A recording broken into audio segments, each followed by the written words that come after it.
Do you ever feel frustrated with yourself? You're not quite able to be the person that you want to be. Like maybe there's a part of you that is strong, capable, kind, organized, but it gets overshadowed by these other parts of you. Maybe parts that feel hurt, afraid, angry, numb. Perhaps you find yourself procrastinating or avoiding things, lashing out, or turning to things like substances or distractions that ultimately leave you feeling stuck. They can affect your health, your work, your relationships, even your finances. And so, if any of this resonates, I want you to know, first of all, that you're not alone. What I've just described isn't even a flaw. It's like the human experience. We all have these multidimensional parts of ourselves, right?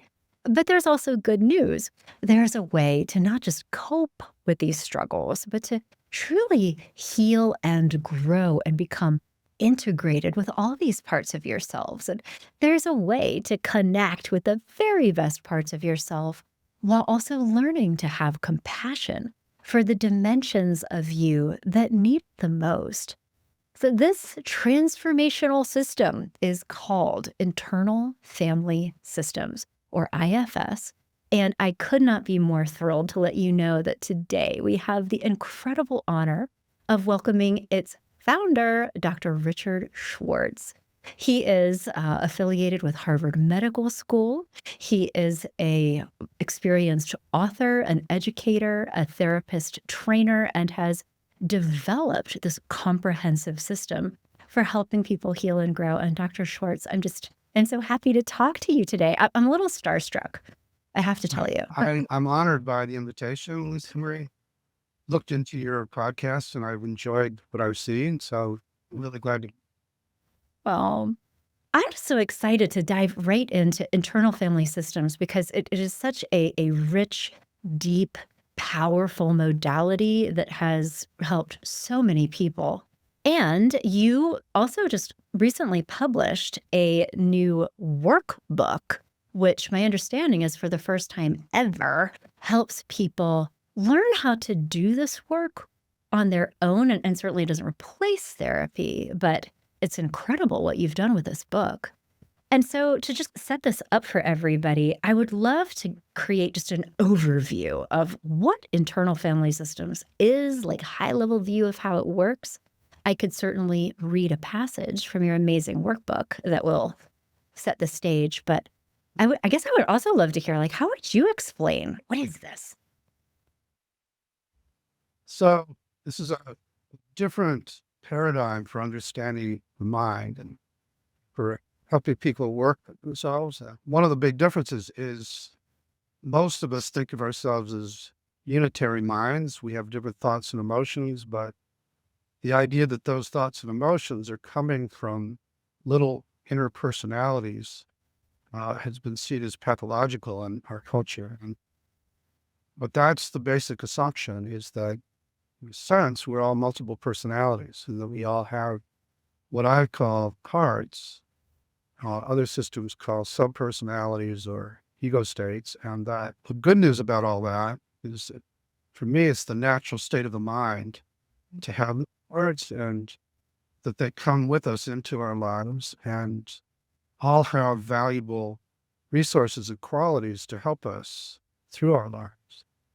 But that trauma and what in psychology we call attachment injuries, which is basically bad parenting, and then all the humiliations we suffer or the bullying at school and all that forces these parts out of their naturally valuable states into roles that can be destructive and freezes them in time. So many of them don't realize that you're an adult. They think you're still a child. They still wreck your trauma where they needed to protect you in the way that they still think they do.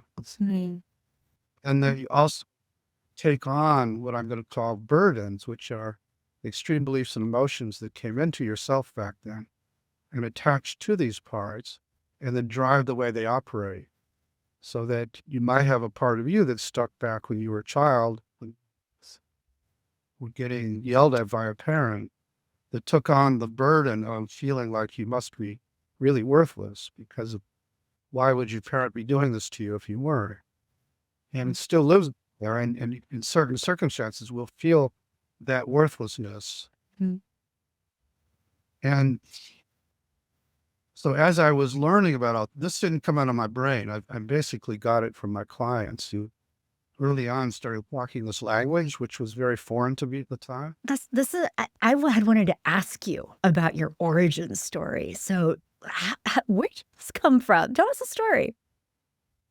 So back in the early 1980s, I was trained as a family therapist and thought we'd found the Holy Grail and wanted to prove Mhm. that.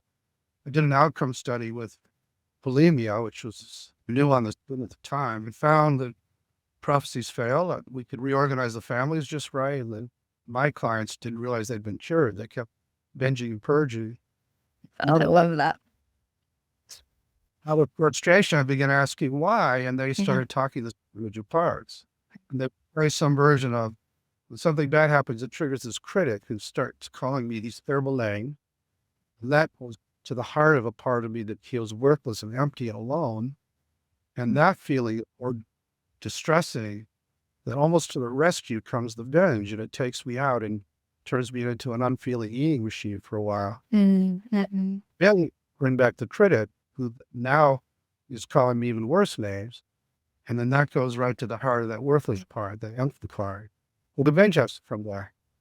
And as a family, this was intriguing because it sounded like the kind of sequences of interaction we'd been tracking, circular sequences of action to perpetuate that we've been tracking in families. At first, I thought these parts were the way they seemed, which is the way most of psychotherapy still sees them. So the critic was some kind of internalized parental negative voice, and Mhm. it was some kind of out of control impulse. So I was trying to get my client to fight with a critic or control the binge, which were making it worse, but I didn't know what else to do until, long story short, there was a situation where I just couldn't, clients were getting worse. And I just threw up my hands and said, I can't keep doing this. So what's going on here? And this part that I'd been fighting with or having my client fight with just said, I don't really want to fight with you inside my client. And she reported that. So I said, okay, I got the turning point in this work was that I then got curious and I helped my client get curious. And we asked, this was actually a part that cut her wrists. We asked it why I was doing it. And it proceeded to tell the story of how when she was being abused as a child, it needed to get her out of her body and to contain the rage that would get her more abuse. And now I'm not just curious about it, but I have a kind of appreciation for how it saved her life in a Yeah, sense. absolutely. It was a functional. Absolutely. Yeah. And it Mhm. was desperate to protect her, but it was also still living back there. So it felt like the present was still as dangerous as it was back when she was being abused. All that to say that totally changed the direction of my career. And I've spent the rest of the time trying to advocate for these parts, that they aren't negative. All these parts that create symptoms are really just trying their best to keep you safe most of the time. The other big discovery back in those days, because as a family therapist, I thought once I got hip to the fact they aren't what they seem, they deserve to be listened to. Yeah. I would try to, you know, maybe have you listen to your critic rather than fight with it. And I'm having you just ask questions of it, and it's relaxing and it's giving you its secret history. Really, you're furious with the critic. And it reminded me of family sessions where I'm trying to have two family members talk to each other. Mhm.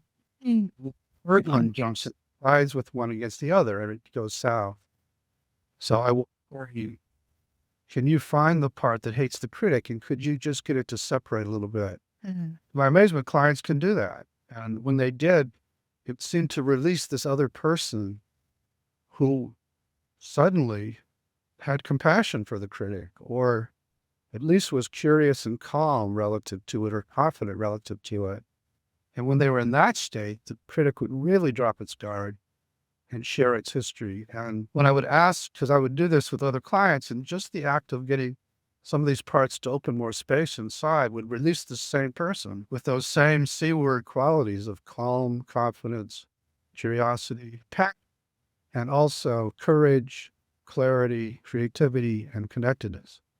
And those are what we call the 8C qualities. What I came to call the self with a capital S. Yeah. When I would ask clients what part of you want, they'd say some version of, that's not a part like these others. That's just me. That's myself. Mhm. And 40 years later, this is the big deal about IFI. We can safely say that self is in everybody, can't be origed, just beneath the surface of these parts so that when they open space, it pops out spontaneously and knows how to heal both in the inner world and the outer world. And a lot of the work is helping people access that place and then have them begin to dialogue with these parts and help them transform. That is amazing. And I have to tell you, I appreciated learning more deeply about your model. I have to confess. So I'm a psychologist. I too am a marriage and family therapist. And I have been hearing about internal family systems for years. I have so many colleagues who just rave about it, and it's what they do, and they love it so much.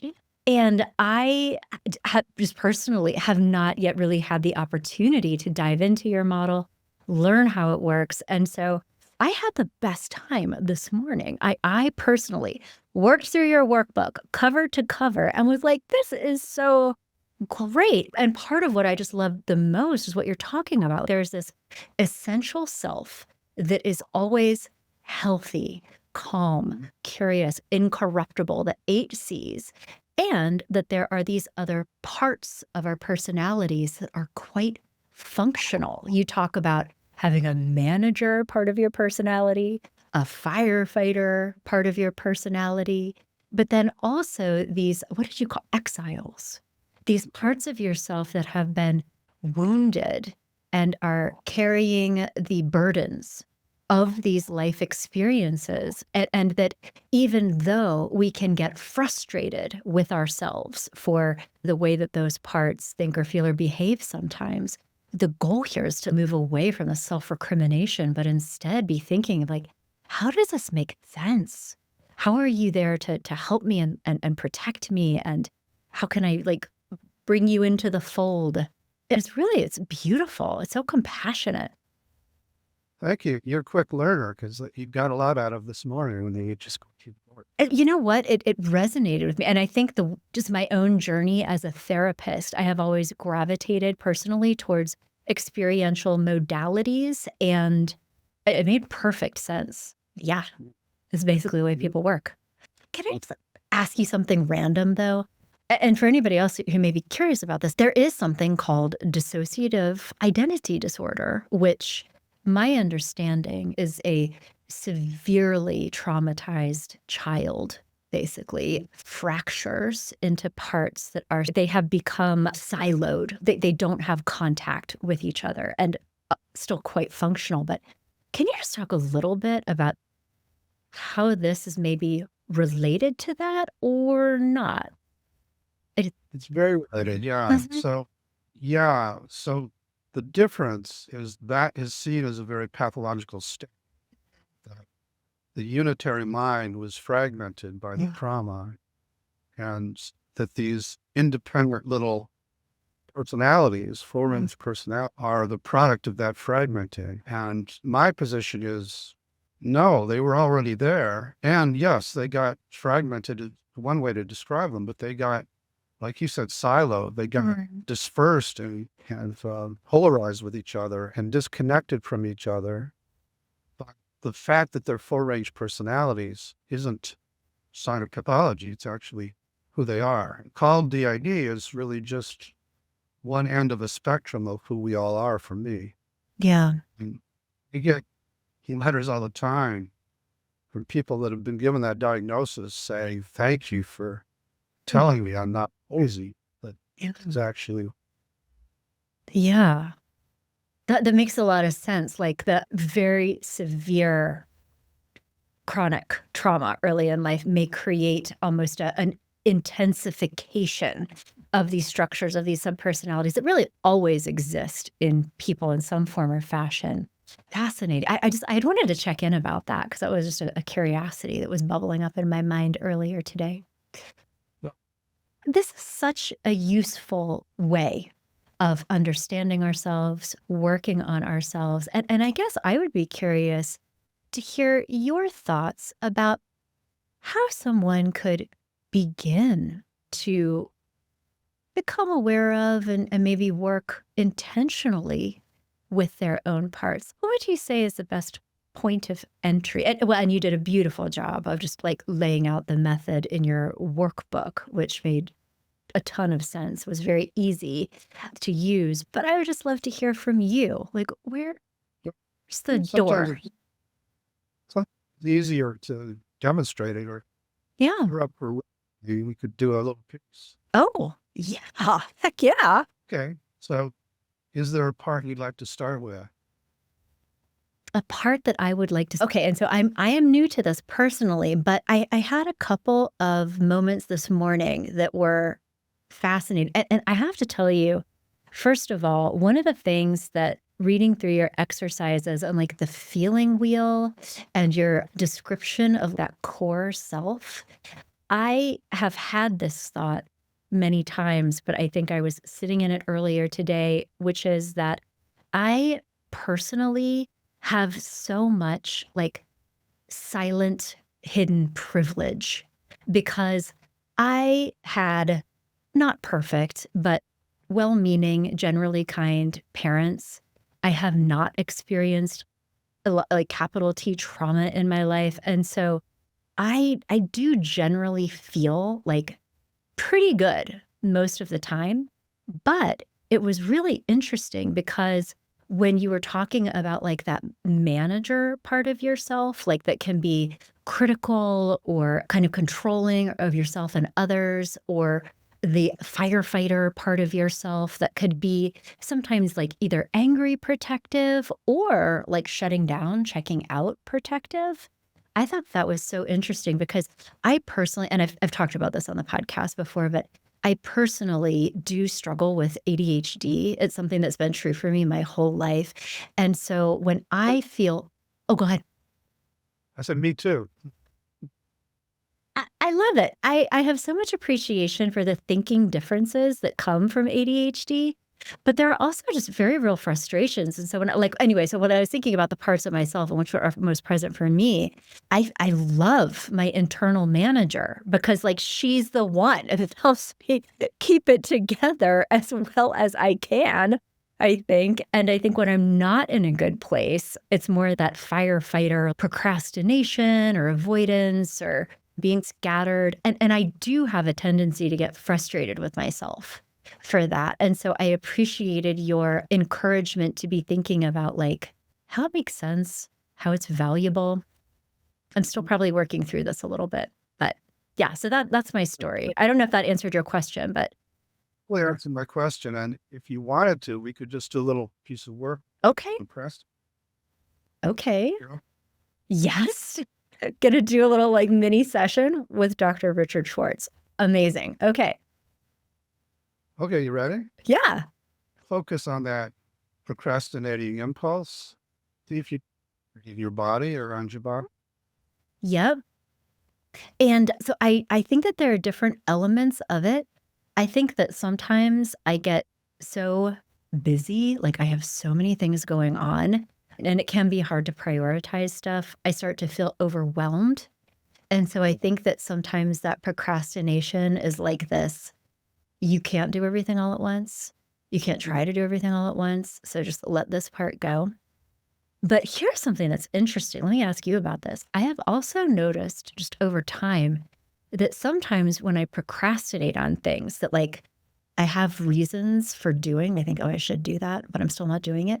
What I've noticed is that sometimes that winds up being a really good thing. It's almost like my intuition was like, don't do that, even though my thinking brain was like, you should do that. But there's like this weird putting on the brakes thing that happens. So then 2 months later, I'm like, oh, thank God I didn't do that. Have you? Okay, already. I was just, didn't know if that was something that he'd heard before. Yeah, very much. And there you got this polarization Mhm. between the part wants to manage and make sure everything gets done, and Yeah. take, maybe sometimes takes on too much. Yeah. And then the quote unquote procrastination part, maybe it's just trying to find some balance where you get some rest sometimes or you get to play sometimes. S- So, uh, and we could ask if you wanted to try this, but that's my sense of what you're saying so far. Yeah. Yeah. No, that was some of the exercises that I worked through this morning with your workbook, and that was definitely the theme. Like, I think the parts of myself that I feel annoyed about are are very functional in a way because they are really helping me slow down or Yeah. maybe not work as hard or relax. People want that. Well, I think with mine, it took a lot to bring this model into the world. So I, I bet. workaholic manager, Mhm. and I'm very annoyed with the part that would try to chill, would make me space out or forget things or Yeah. sabotage it because it just didn't want me to burn out and it didn't want me to be overwhelmed all the time with all the things I have to remember. And so as I worked out that polarization, I'm much better at balancing things. Yeah. For a long time, I demonized my Mhm. ADD part, the part that Right. is, yeah. So I think you get what I'm saying. Yes, I can totally relate to what you're saying. Okay, so let me ask you about this because I think that one of the frustrations that I have personally, and I know that a lot of my clients and our listeners right now can relate to, it's we know that there are things that we should do because they're helpful to us. And so for me, I feel better when I exercise regularly or when I avoid certain foods or when I have one glass of wine and not three glasses of wine, like that kind of thing. But I don't always do them. And then I regret it like the next day. I'm like, why did I not exercise? I didn't sleep last night. I feel low energy. There's almost this like constant battle. What is your insight into that when it's things that are like objectively good for you, but that are still hard to do? It's a very similar battle between part that wants to indulge on the wrong Mhm. food. It's just because it's pleasurable. Yeah. And the part that wants to keep you healthy, you can do the right thing all the time. Mhm. Yeah. And we don't vilify either. We just try to get them to listen to each other and work out a kind of timeshare. Uh, Time. the meat thing that has no more access Yeah. and not other all the time. Because when you have that polarization, what happens is over time, each part gets more and more extreme, thinking that if they don't do what they do, the other one's going to totally take over, and then the other one gets more extreme. Mhm. Then they find themselves out of roles that they're familiar with. They find themselves doing things that you wouldn't ordinarily do, Hmm. just with battle, just helping you and yourself, at least where you were to go to each and appreciate each of them in your mind, and then bring them together so they're facing each other. Really talk about a way they can live together differently. It's just like in a family, if you get too Yeah. polarized and you force them to face each other, they can't maintain their polarization. They realize they have just the family in common. Yeah. They start to find new ways to relate. Yeah. Quick Yeah. example, our big outcome study was with rheumatoid arthritis, for example. And this was in Boston at Brigham Women's Hospital, and there were 30 RA patients who were basically Irish Catholic mothers who had these massive caretaking parts that didn't let them take care of themselves. Mhm. We focus on the pain and get curious about the pain. They would hear from the parts that felt shut out, who wanted them to have more of a life, Yeah. more pleasure in their lives. And so when we worked that out so that the caretaker listened to these parts and made some time for them, many of them went into complete remission, really affected the degree to which these other parts had to get their attention through the pain. That's amazing. So just so you're saying that there is even a somatic component of this, that sometimes physical experiences of pain or other even chronic health conditions can be manifestations of these parts almost trying to communicate with you. Is that what you're saying? Exactly. Exactly. Wow. You know, That's interesting.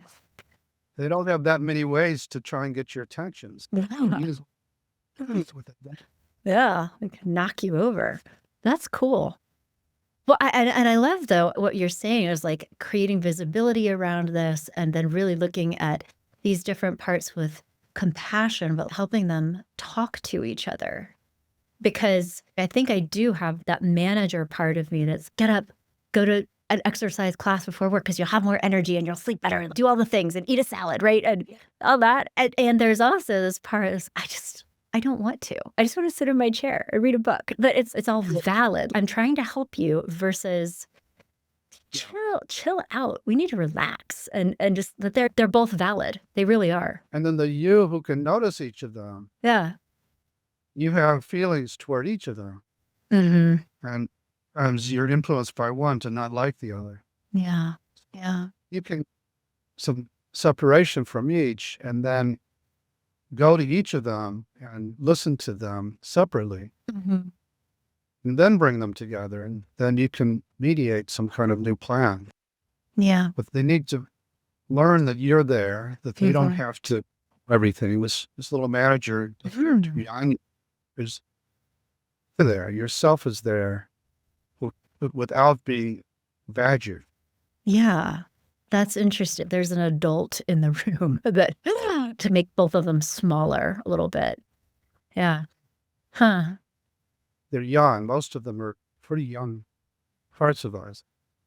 They're like in family therapy, we call Mhm. them parentified children. They're childlike parts that got forced into these parent-like roles and they're in over their heads and they don't know you're there a lot of the time. So just realizing you're there and you can handle the world some better than they could, it's a big relief to these parts. That is fascinating that these parts of your personality don't really know that you're there. And in your book, the Internal Family Systems Workbook, you do offer exercises, ways of going and speaking with those parts, helping them, having a conversation with them. And I was also curious, would you say that this has some similarities to what we think of as inner child work or just different dimensions of that inner children work? And children. Yeah, other systems have been onto this, Mhm. called them inner children, which works well because they'll Mm. be with Yeah. This is more specific, though. I like your approach. more specific. It's more like you. I learned systems thinking from family Yeah. therapy.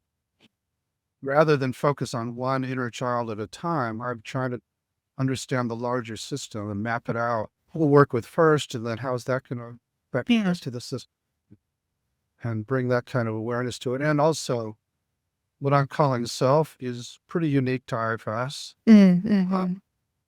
Because there being this other leader that can help these parts heal Yeah. and transform and can run the thing. I love that Those, idea. those other systems. Let me, if I may, ask you another question. As I was working through this book this morning and thinking more about some of the exiles, the parts that carry burdens, I, over the years, have worked with a number of people who are carrying a lot of internalized shame, like a lot of actual self-hatred, self-loathing, and they feel like bad people. Mhm. I I'm so curious to hear your just thoughts about how is that protective? And in your experience, like, what has been the function of that? Because I guess from my perspective, it's difficult to see positivity in a very, like, self-hatred type, and I'm not talking about an inner critic, like, "I am the worst person in the world," like, that kinda Yeah. thing. What do you make of that? So having worked with many of those clients also, Yeah. if I say you were one of those and I had you focus on that voice that's saying that to you, Mhm. I got you because most people initially hate it or they get terrified of Yeah, it's malevolent. it. It seems malevolent. And I got those parts, the ones that both were afraid and also hating it. Step out to the point where you could just be curious about it. And I would have you ask it some questions, one of which is ask this voice what it's afraid would happen if it didn't say this to you all the time. Interesting. Straightforward. Often you'll get what it's trying to, how it's trying to protect you. It's either the most common answer to that is if I don't make you feel like shit, you're going to get out there and get hurt. Mm. And its job is to keep you down. I see. So that's one. There's a handful of other answers to that question, but that's probably the most common. Fascinating. Yeah. And it's often with people came from families where if they did show up, they would get blasted. So it's much safer to just feel Mm. like you're horrible and not take any risks. So that's one way. Does that Very make sense? interesting. Oh, yes, it makes perfect sense that there's a if I am a loathsome worm, I am not going to go out in the world and put myself out there, or if I, anticipate that other humans will hate me because I am loathsome, then that is very protective, that we don't try things, we keep ourselves at a distance from other humans. That makes a lot Right. of And sense. that's another common answer is can make you feel like shit. Then when they do it, it won't hurt as bad.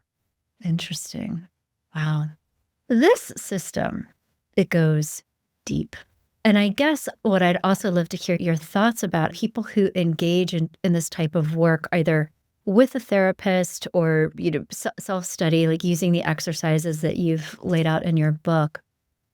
What is your hope for them that because of doing this work, what will change in terms of the way they feel or think or behave or the impact on their relationships?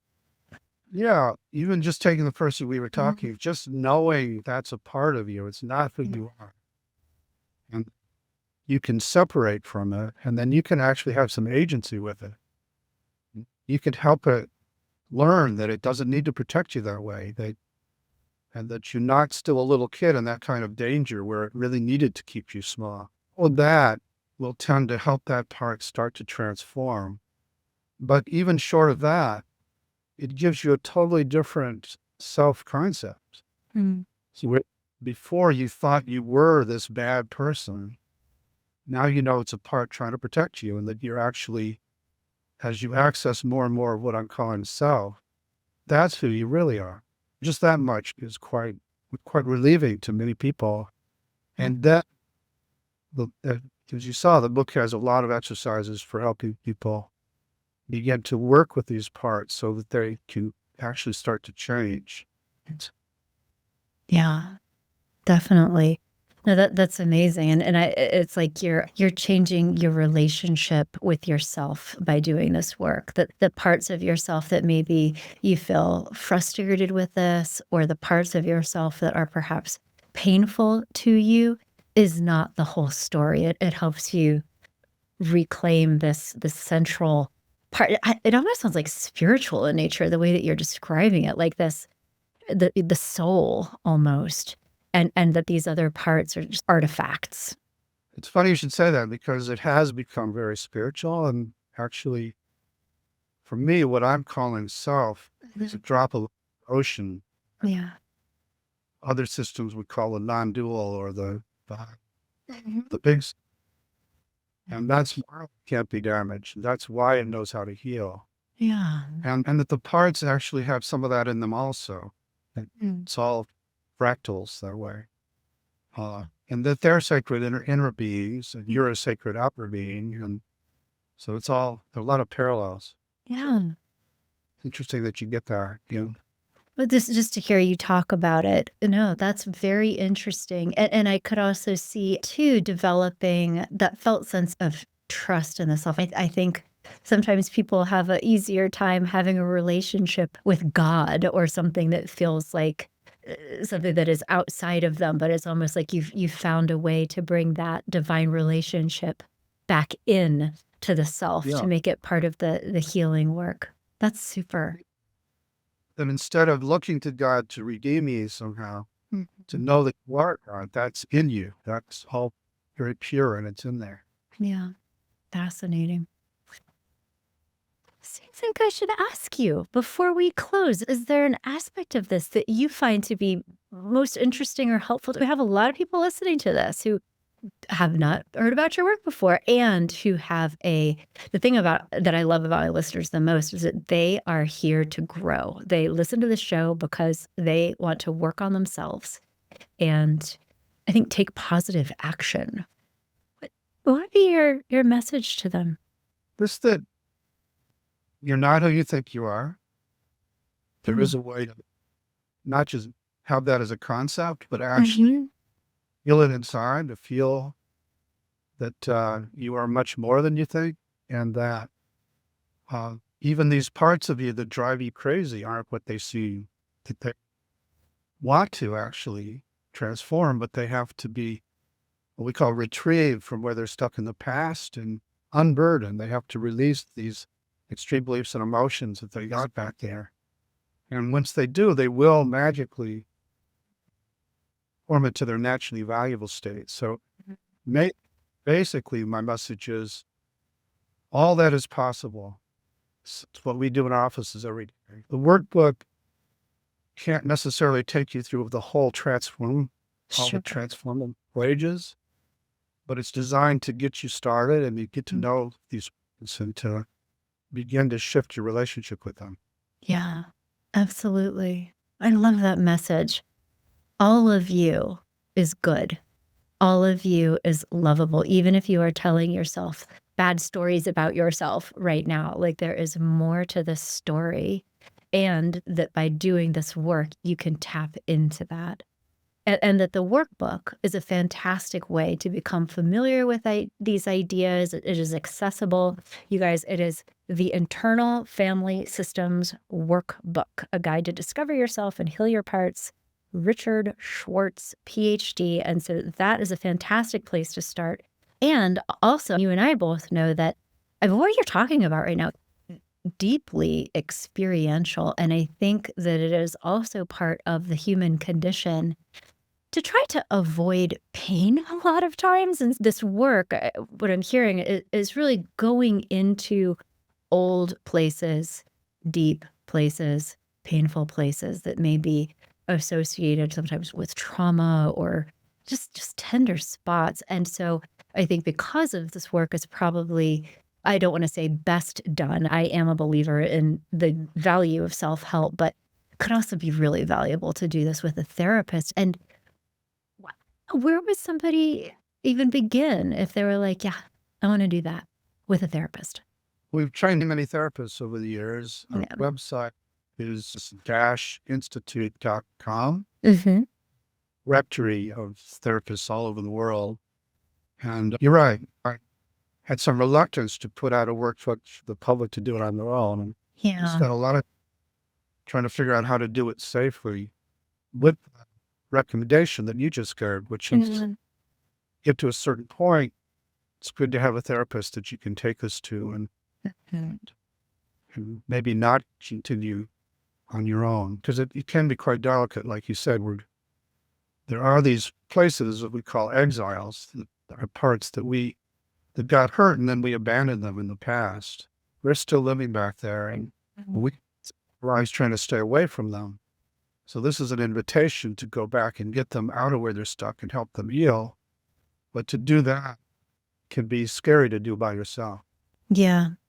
So then lastly, just guidelines. So somebody's, "This sounds fantastic. I wanna do this." They go get your workbook, and how would you help somebody make that decision around, "I am going to benefit from doing these exercises on my own," versus no, this is too much. I need to go to Dr. Schwartz's website and find somebody to work with who has been trained in this modality? Like, what would be the deciding factor, would you say?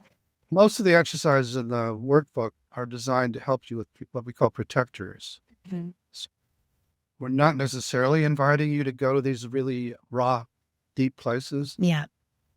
All that can be done quite safely.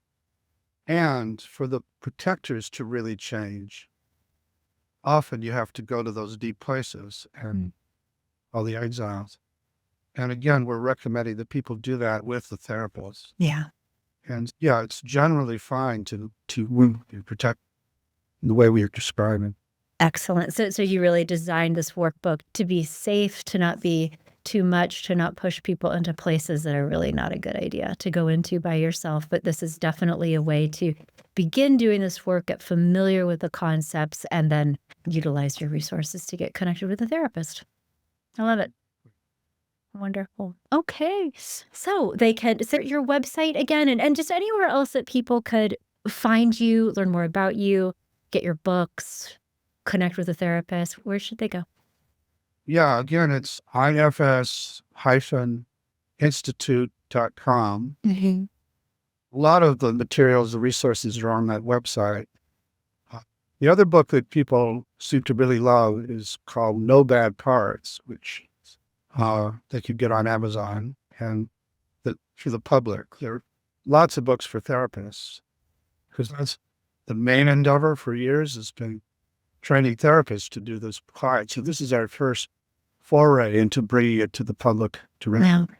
Excellent. On that note, if you happen to be a therapist listening to this, Dr. Schwartz and I are going to talk about this on love, happiness, and success for therapists. So we can dive into the more clinical aspects and perhaps how to learn more about it and incorporate this into your practice. So join us over there. But for Dr. Schwartz, this has been such a pleasure. I have really enjoyed this conversation. And personally, I've really enjoyed working through the book this morning. It was great. Really grateful to you for being such a good sport and trying it out, and you're a terrific interviewer. So I look forward to our next conversation. Thank you so much.